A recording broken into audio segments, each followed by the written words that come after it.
Air putih di sini aku pakai ukuran air 200 ml.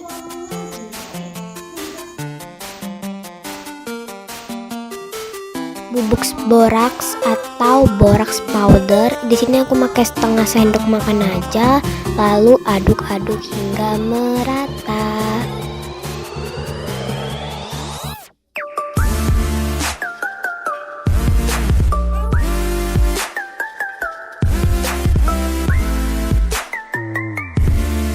Corong air di sini aku gunain corong air buat lebih mudah masukin slime egg-nya ke dalam botol.